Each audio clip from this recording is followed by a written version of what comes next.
ಪಂಚಪಾಂಡವರು ಕ್ಷೇಮವೇ? ಹೌದೌದು. ಈ ಮಧ್ಯರಾತ್ರಿ ಹೊತ್ತಲ್ಲಿ ನಿನ್ನನ್ನು ಭರಿಸುವುದಕ್ಕೆ ಬಲವಾದ ಕಾರಣವಿದೆ. ಏನದು? ಬೇರೇನು ಅಲ್ಲ, ನನ್ನ ಮಗ ಮನ್ಮಥನ ಮದುವೆ ವಿಚಾರವಾಗಿ ನನಗೂ ರುಕ್ಮಿಣಿಗೊಂದು ಪಂಥೋಹನವಾಗಿದೆ.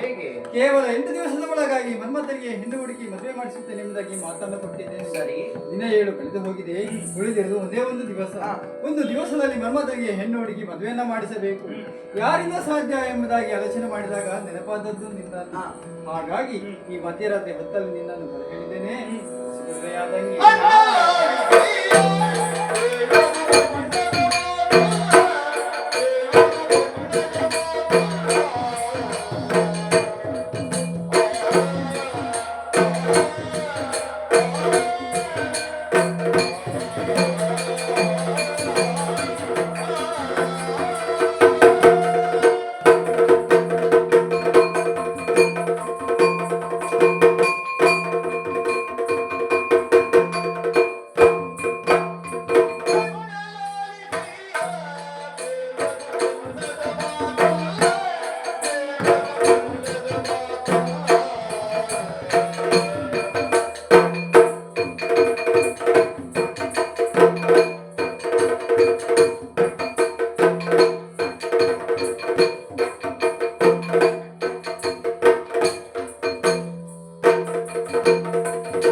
ಬಣ್ಣದ ಮಾತನ್ನೇ ಆಡುತ್ತಾ ಇದ್ದೀಯಲ್ವಾ? ಯಾಕೆ ತಂಗಿ? ದಿನಗಂಟೆಯೊಳಗಾಗಿ ನನ್ನ ಮಗನಾದಂತಹ ಮಾರಣಿಗೆ ಮದುವೆ ಮಾಡುತ್ತೇನೆ ಎನ್ನುವುದಾಗಿ ರುಕ್ಮಿಣಿಯ ಬಳಿ ಮಾತನ್ನ ಕೊಟ್ಟವನು ನೀನು. ಸರಿ, ಅದರಲ್ಲಿ 7 ದಿವಸಗಳು ಕಳೆದು ಹೋಗಿ ಆಗಿದೆ.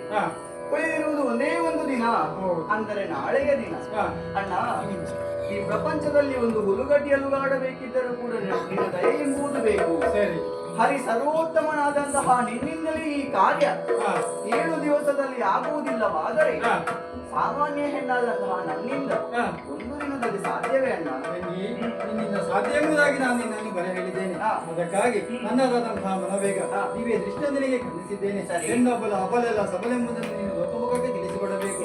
ಹಾಗಾಗಿ ಆದಷ್ಟು ಬೇಗ ನೋಡಿಕೊಂಡು ಬರಬೇಕು. ನಿನ್ನ ಆಶೀರ್ವಾದ ಹೊಂದಿದ್ದರೆ ಯಾವುದೇ ಕಾರ್ಯ ಎಷ್ಟು ಸುಲಭದಲ್ಲೂ ಕೂಡ ಆಗಬಹುದು ಎನ್ನುವುದಾಗಿ ಬಹಳಷ್ಟು ಉದಾಹರಣೆ ಇದೆ. ಹಾಗಾಗಿ ಮನ್ಮಥ ಕಲ್ಯಾಣದೊಂದಿಗೂ ಈ ಮನೆಗೂ ಕಲ್ಯಾಣವಾಗಲಿ.